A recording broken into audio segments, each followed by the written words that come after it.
What's that? Do we have it to share? What do you mean? To I read. don't think so. Oh yeah. Oh, yeah, give me a second. Once it goes live, we can repost it. But it's gonna take a minute. So what time is this hockey match, Mackie? Today, right? 10. Yeah, I think it's 10:30. 10 o'clock, okay. And then we got that skating guy hockey's at 10:10, it says. 10:10, all right.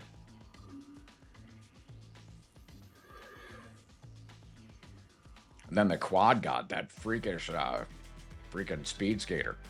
That guy's quite an animal. Yeah, that dude's a freaking beast. Love it. Love it. Cranks out 2,100 watts when he sprints. Just crazy. Bonkers. Think you can get that? Think you could get that on a Peloton bike? Nope, Full I sprint? do not. As a matter of fact, No. I've got no shortage of humility or ego on my Peloton, but no, that's beyond my You range. can't do that. Those are 18-year-old legs working for 20-year-old legs. Whatever the hell he's got, they're faster than mine. You can do a lot of things, but not that at our age. No, No mas. absolute beast. Are you still on Peloton? No, Okay. thank God. I did not like the launch. I didn't like what they were doing, and it turns out that it's not great. Yeah. Still ride every day. Love the product. They just have kind of done absolutely nothing. Yeah, that's disappointing. It's anti-Peter Lynch. I love it. Love the product. Yeah, hate the it stuff. really kind of is. I mean, it's what Peter was really talking about is kind of understand the business and the product, and I understand the product really well, and I understand there's no reason to upgrade the product. It has like 5,000 of my workouts on record, and it can't recommend a decent ride for me. That's a problem. It's just That's a travesty in this day. Come on. I mean, talk about AI. that's the whole point. Like, I mean, AI seems like they could have an immersive experience. You're driving down, Your an favorite street you've ever been road or on. something. Exactly. So the guy that hasn't ridden a bicycle since the third grade. I've been using it for my training though, and it's actually AI is really good. You know what I mean? Because it does exactly what you would think Peloton would do, what Strava would do. Strava is also useless. They talk about a company that waited too damn long to go public. I mean, Yeah. it's because they have all the same data as Peloton, and both of them are just absolutely without value at all. So besides Peloton, what do you use for a training app? What's your do you use a training app? I use Chat and I use Gemini, and I just Okay, there you go. Peloton has all my data. That what makes it so sticky is it actually has rudimentary form, but at least it's got just kind of it knows what my heart rate's doing and how many watts I'm cranking, and so that's really those are the metrics I need. Am I in shape or not in shape? That'll tell you pretty fast.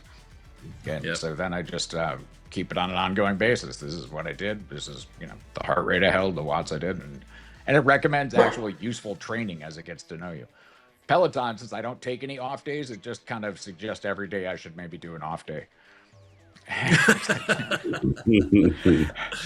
I'm not going to rest, nanny, or take like a 15-minute ride, and it's like I'm not doing either of those things. And what was your first indication not to own the stock anymore? Take an off day. Yeah, I mean, it's just amazing, and they're actually kind of clients. They're trying to do AI. Both Strava and Peloton are both, and the disconnect between kind of what you get from the actual AI and what they're able to tell you with the actual source data is just crazy. Yeah. All right, let's get this show on the road, gentlemen. It's 5 after or 6 after on my clock. Welcome to Wall Street Beats, everybody. I'm Steve Lamar, joined today by our technicals and momentum stock technical pro Kevin Bakes Baker and our retail pro Jeff Mackey. We're going to talk, I'll bet you we're going to talk some Walmart with Jeff today because that seems to be what everybody else is talking about, but it's top of mind given today's announcement. So why don't we get started with that? Jeff, what's your takeaway on this morning's print? Great quarter and just kind of a sign of things to come. What I was really struck by was how much progress we were just talking before the show about how little progress has been made in the AI front with a lot of kind of these end users, with the fitness apps. Walmart is having the exact opposite experience, from the supply chain to customer delivery to the way they run, kind of using these products. As $3 billion in sales, it doesn't take a lot of margin tweaking to justify an awful lot of improvement. They grew comp sales for e-commerce at 27% in the US, which is amazing, and also now $170 billion business, which puts them at number 2 by far, and much faster than what Amazon's growing. And so, Amazon's on a bigger base, but 170 billion is not a small base of business. And so when it's people just love to complain about the PE and the multiple. I tell you, a catalyst that's just not worth a shit for investing, and that's PE.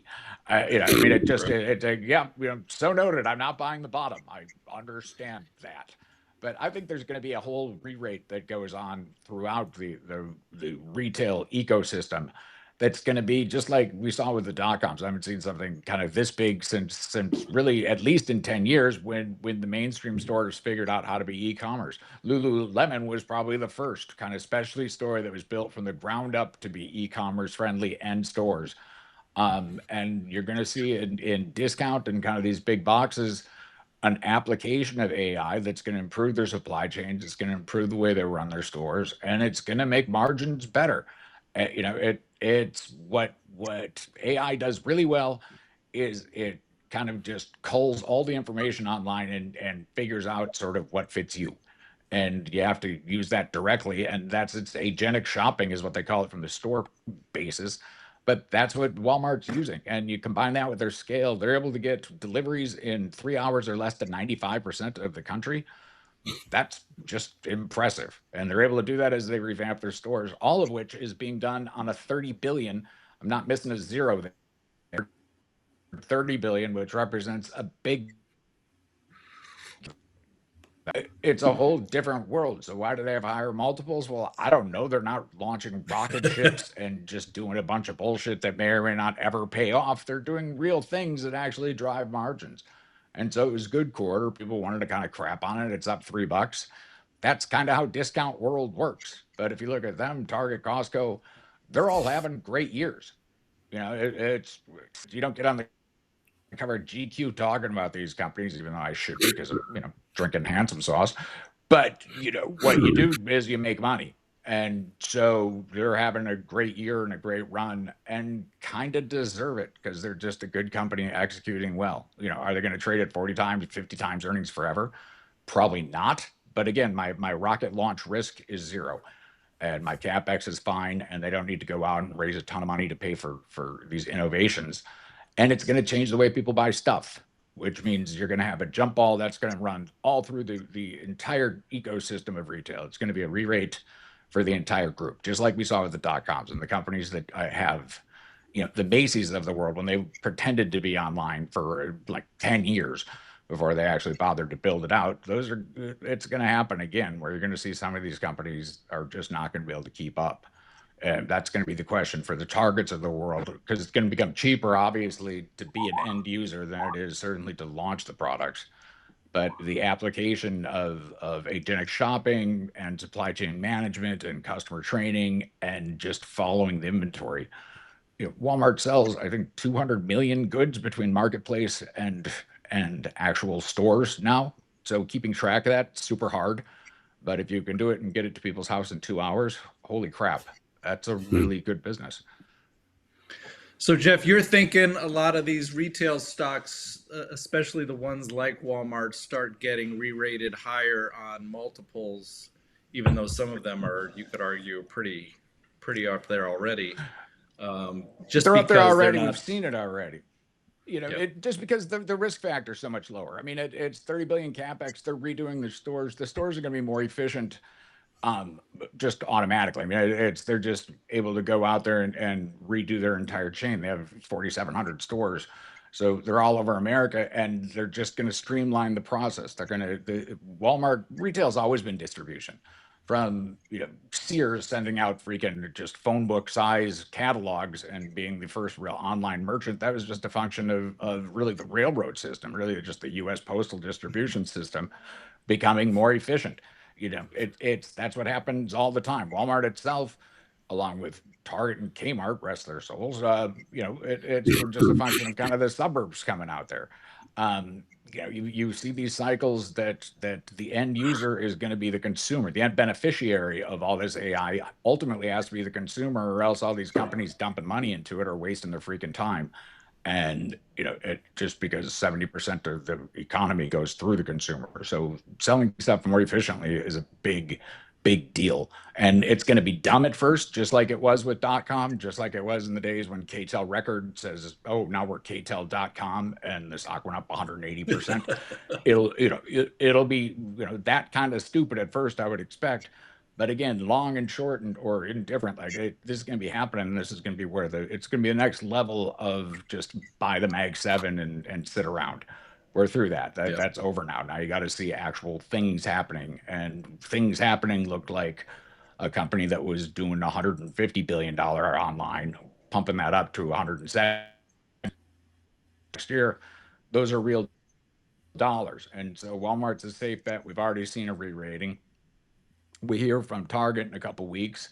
Okay, you have your investor day. Tell us what you're going to do. Dazzle me. Tell me how you're going to apply this tech to help turnaround, help $5 billion in CapEx to spread around. Plenty of low-hanging fruit there, and that stock's at 14 times earnings. And as it gets cheaper, you're going to see this run through all of the stores. And again, the ones that are able to use the technology intelligently, we're three men. I guarantee not one of us likes trying on pants, to name just one thing that agentic shopping can do. Not one of us. So just tell me, what's a good cut of jeans that fits, that's not from freaking Levi's, that is actually a current modern level denim that fits, that you can send to me and I can put them on once and say, oh, these are my pants. This is great. I'm not going to have to stand in a humiliating little stall. It's now extend that to everything. If you go on and you just ask the agentic shopper, I'm planning Thanksgiving dinner. What should I cook? What should I have outsourced? Tell me how to make this happen. You're already being able to use it for I planned a trip last week. It was great with AI. You actually can use it, and it helps you get dinner reservations, helps you do that entire planning experience. People are creeped out by the privacy factor. I get it. But again, we're American men. I'm happy to, I'm not up to really anything particularly creepy. If it's, you want to look through my stuff to make my life easier, that's a fair have a party. I'm good with that. Exactly. Yeah. Hey Jeff, your co-author Josh Brown has put together this construct, and I want to get your thoughts on it. He calls it the halo effect and hard assets, low obsolescence, and he points to Verizon hitting new highs, which hasn't happened since I've been born, I don't think. Walmart acting so well, Deere acting so well, Coca-Cola, you can't, there's no LLM that's going to obsolete them. And I don't know if you talked to him about it, but it seems to be playing out right before our eyes. Yeah, it's happening right now. And he's right. Josh is a smart guy. I haven't talked to him about that recently, but it's already happening. And so it's a thing that's unfolding as we go. And that's just going to make its way kind of through the ecosystem. You're still seeing, Verizon's a nice safe bet. John Deere, that's a nice big hard thing that is working. But these are kind of all of them the beneficiaries of their safer bets in a market that feels a little wobbly. We're seeing a lot of rotations.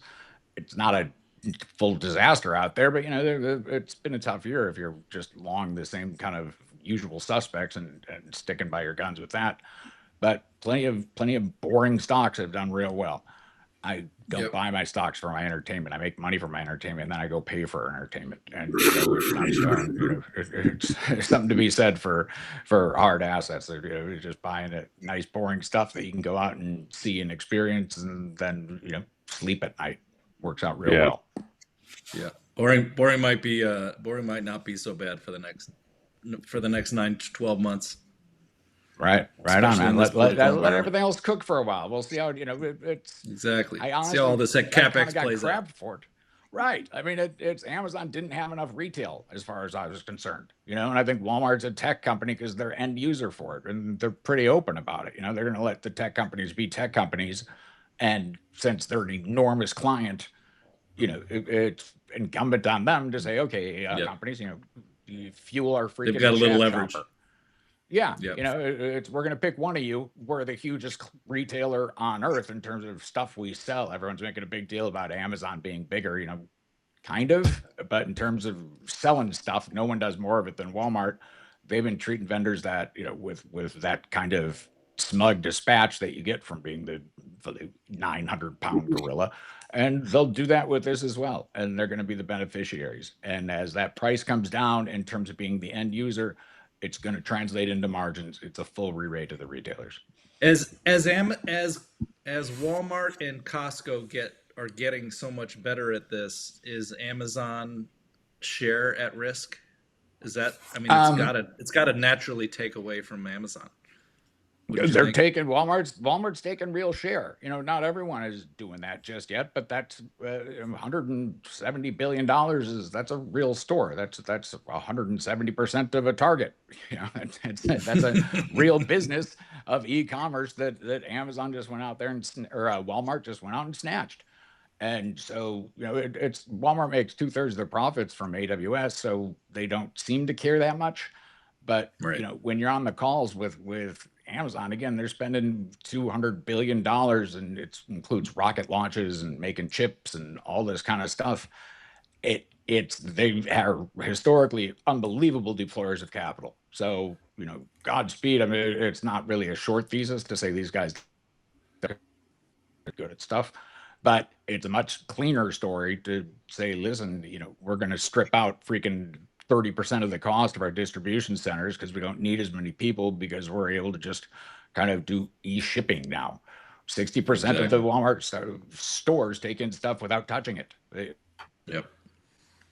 It's taken off the truck, and so you got the driver of the truck and you got the customer, and those are the people that are coming close to the goods. And that's in the entire supply chain. It's just a change in the way the business is done. So Bakes, technically, what do you think about the chart? I mean, this has just been a straight, Amazon or Walmart? Straight up on Walmart. Well, I mean, Walmart is 10 feet tall and bulletproof. And I was, I mean, this is just an absolute marvel. I mean, look at the volume. I mean, you don't get fired for owning Walmart. I mean, and then look at this. This is the long-term chart. I mean, are you kidding me? This is God bless America. I mean, Sam, had an idea, and this is what he created with it. It's absolutely incredible, and I'm with you. PE be damned. You want to buy 14 times Target? Okay, God bless you. But these guys are cooking with gas. Is it extended? Is it pretty far away from his 200 a day? Yes and yes. But, I haven't heard from Jeff a reason why to sell it today. And it's now I would have loved to, I'm long it. And you're seeing a payoff from the CapEx that they put before because they really were kind of in the cash distribution game.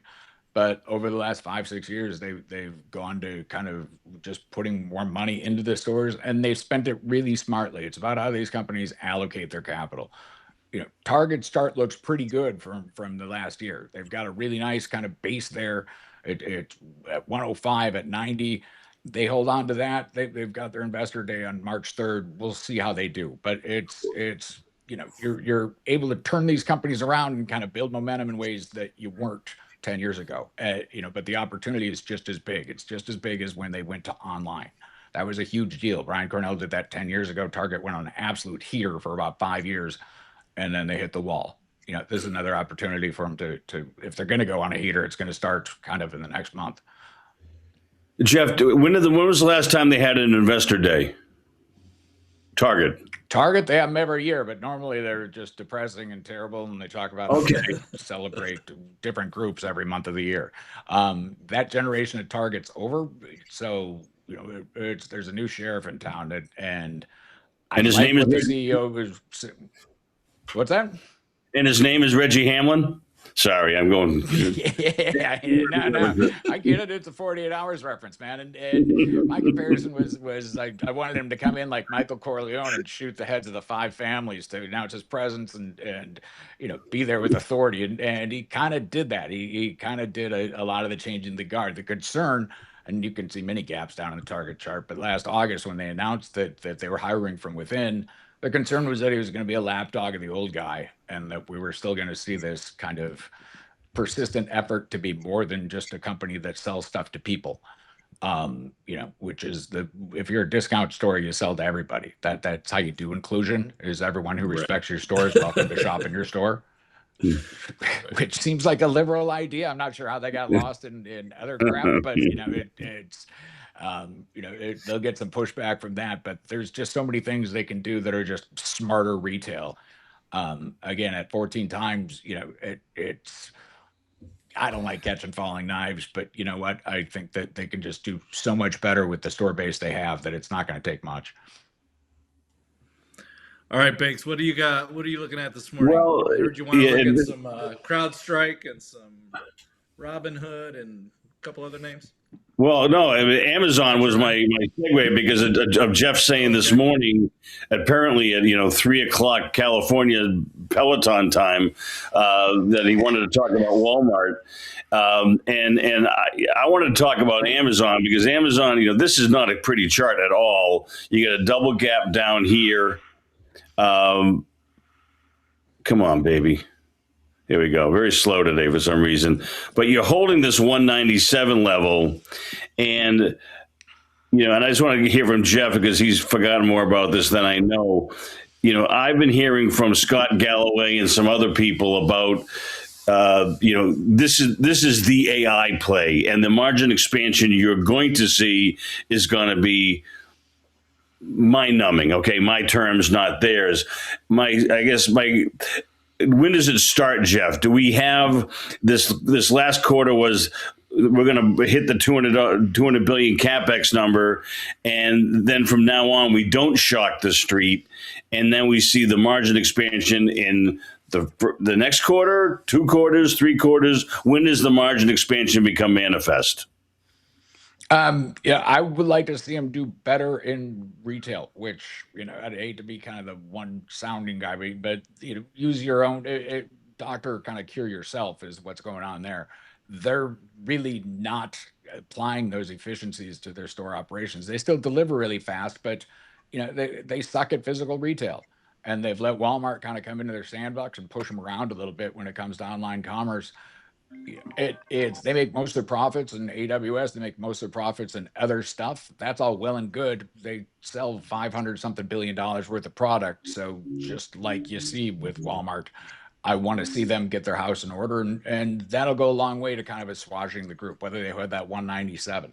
I'm still long Amazon. I was really not pleased with the quarter because it's just a big number that they can't really apply to anything. And the difference between sticking to your knitting and just the number of things that Jazzy's talking about that Amazon has to sort of execute perfectly. They've hired just a lot of very, very smart people working there. But man, that's an awful lot of moving parts for any company to be dealing with, and a lot of spread going on there. So I would like, it doesn't sound like much, and it's not where their margins are, but they underperformed Amazon pretty much, or Walmart pretty much across the board when it came to retail. And so I want to see them execute. Call me a purist, but I'd like to see Nike come out with a good shoe before I want to buy that turnaround. I'd like to see Amazon actually make money on their $200 billion in spending before I get long them. Yeah. I like the phrase smart. If this price breaks, if this price here breaks, what's the next level for this thing? Are we talking 170s? Yeah, I doubt we hit the 160, 138 is this level here. I have a hard time seeing it get there. Okay. My suspicion is that 200 billion is going to be the high water mark. I don't know anything, but that sounds like a monstrous number. And I think if they came in at 195, people would clap, is my guess. The next level is here at 178 is the next level here. Okay. But my guess, this is Amazon. We've already heard their quote unquote bad news. I think it holds 197, chops around. It's going to take a long time to get to, above this 250, 258 level, in my opinion. Yep. All right. I got a couple of things, and then I want to go to your stuff, Steve. And it kind of ties in. It ties in. Actually, I'm going to go to CrowdStrike first, and this is mainly, I'm going to get on my soapbox for 2 seconds. I've heard pundit after pundit, podcaster after podcaster say the software sell-off is overdone, and you can't disintermediate, especially cybersecurity. And I kind of, and I go. I take another tact. I say, you can say it isn't that bad. You can't say an AI competitor is a positive. You can't. So it's a negative. Period. And you can't say it's not going to get any worse either. Right. And so if you're so arrogant that you say my 32 tab spreadsheet ensures me that this is undervalued at 420, this is CrowdStrike, and I pick on them because cybersecurity is supposedly the sacred cow, you'll never cut that, et cetera, et cetera. Well, my 3 parts of the sell discipline have kicked off, and let's just say this 371 number turns into $4 because of the sandbagging that is Wall Street. And let's say this is 5. All right. So you're at 100 or 80 times the 06 and the 26 and 27 numbers. So this whole, this software sell-off is overdone. I call bullshit. I really do. I think that now you have to say at every call, see, AI isn't really beating us up that much. AI isn't beating that up this much, and at the margin that they're going to show up and say, we don't need 100 seats. We need 80 seats. And, it isn't 25 grand a seat. It's going to be 22 grand a seat. And that's going to take a long time. And the market is what it is. It's a discounting mechanism. But I caution investors, especially our members, don't buy into it's not that bad. It sure as hell isn't good. And I respond accordingly. And if I was at CrowdStrike, I'd be gone. That's just me. Yep. And these AI agents that are being created under the surface or around the periphery they're doing the work of 10 seats, 20 seats. You just don't need that much stuff. Well, my 29th tab of my spreadsheet says it's 11. But you see what I'm saying? It's a false precision. And so, yes. I love models. I love people that are great at it. I'm not. But I just, the market has spoken, and this is going to be bad for a while. I can't imagine what they say on the next conference call that gets people saying, giddy up, buy me, give me overweight CrowdStrike again. I just don't see it. And you can insert any other software name you want into there. ServiceNow, Microsoft, Workday, I don't care. So I don't know. More downside to come. You're not buying the dip. I don't know if it's a hell of a lot more downside. It's more, it isn't a positive, and I want things to be good and getting better, not that bad and not getting that much worse. That's, Great way to put it. What's the catalyst? I'm going to re-rate it to 110 times earnings. And I just, whatever. So I've beaten that horse. Lastly, and this will tie in, I think, into some of the things you want to talk about, and I've been negative on this for a while. This is Robinhood, and you get the 50-day coming down through the 200-day here. And, if this isn't a proxy for Bitcoin and risk on and what have you, then I don't know what is. And the volume is picked up. The earnings got Bronx cheers.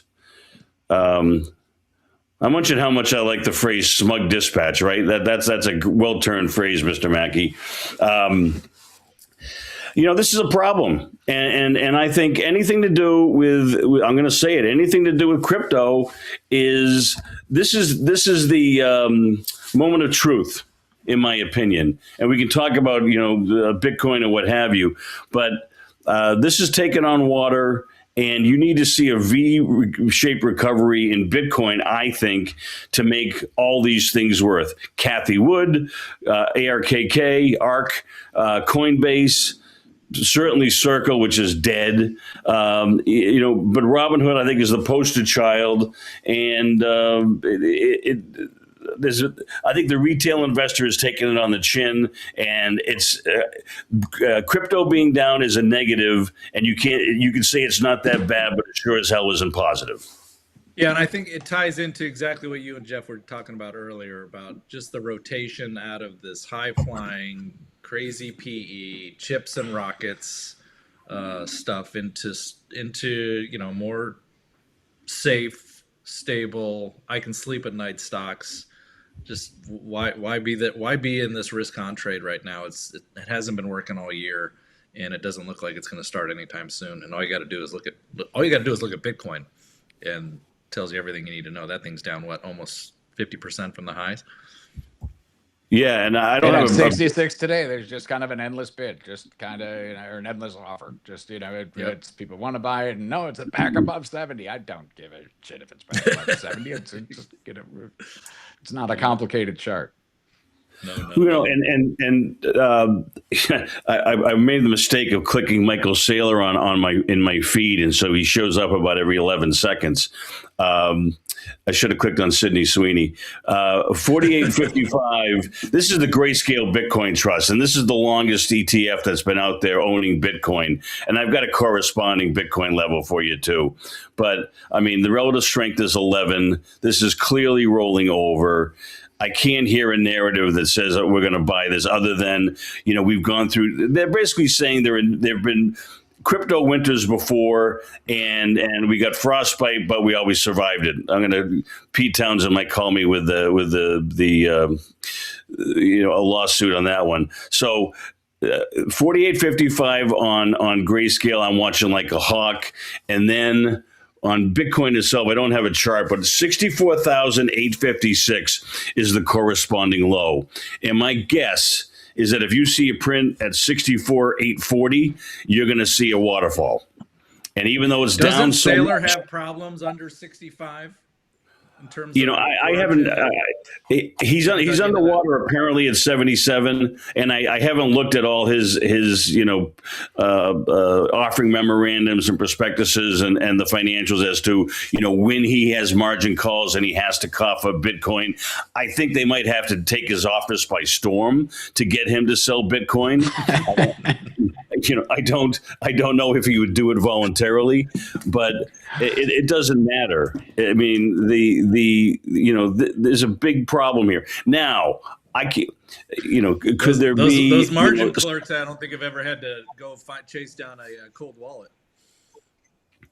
Yeah, we'll see what happens. We'll see what happens. We'll see. Gentlemen, I have to run. I'm sorry to be rude. I've got family duties that are calling, and it's an urgent thing. You guys have a great day. Thanks for everything. Thanks, Jeff.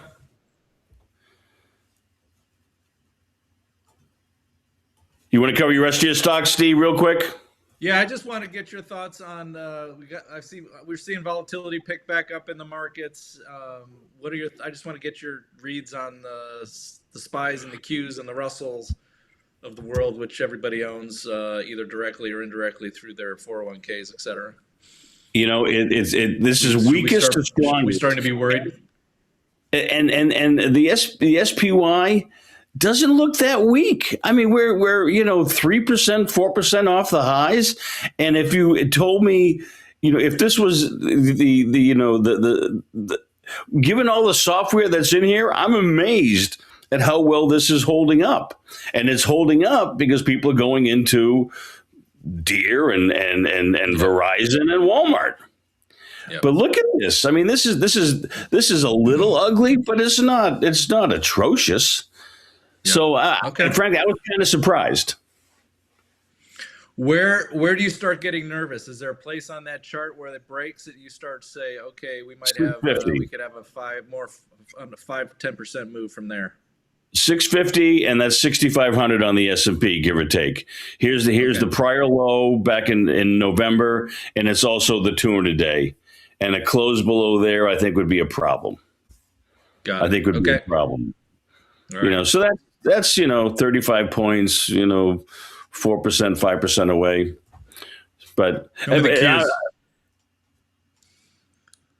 get your brain on the surprised cues how good this looks, given what we've been talking about so much. Yeah. All right, here's the Q. Come on, baby.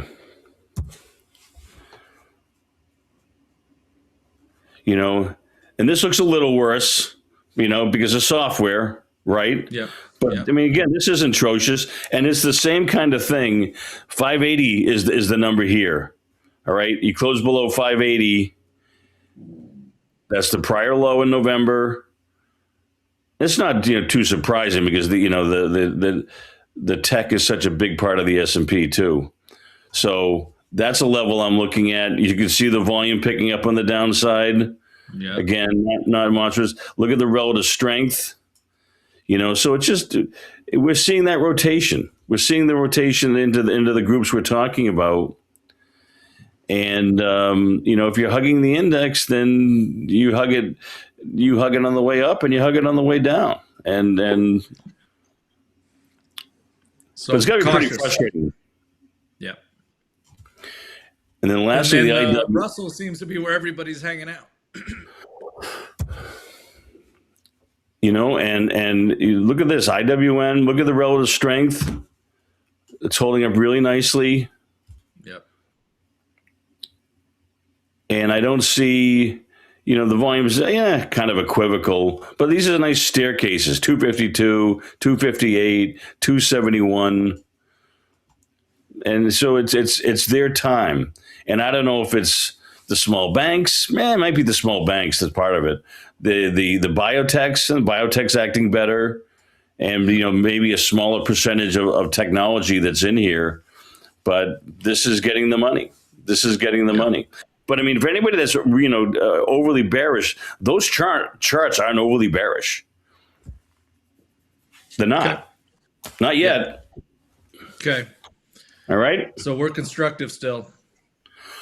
Yeah, but I'm in the group picking business. I want to, and please stay tuned for next week. I'm going through my 5,400 charts. I'm about 30% of the way through, and I pick my 10 best, and I'll talk whatever shows I'm on next week about what I find. But for what it's worth, I'm up 18% so far this year. So people talk about the carnage. I don't know what they're talking about. There's things to do that are making money. And I'm 22% in cash. So, life's good. Have you added to anything in the past week or punted on anything? No, the main things I've done, and we talked about it, is we doubled our money in silver, 2 ETFs, platinum and copper, and by taking that double off and locking in that gain and letting the house money run, that raised the 20% that gets me to 22% that I am now. And that's why I go through my charts this next week, and I'll find, do I want to short, like BITI, short Bitcoin? Do I want to add that? Stay tuned. Okay. All right. All right. All right. Good stuff. Let's wrap it up. Keep smiling. Thanks, Kevin. Thank you, Mr. Mackey. And we'll see you back here tomorrow. Follow us on wallstreetbeats.com. Have a great day, everybody. Thank you. Thank you, Jen. Thanks, Jen.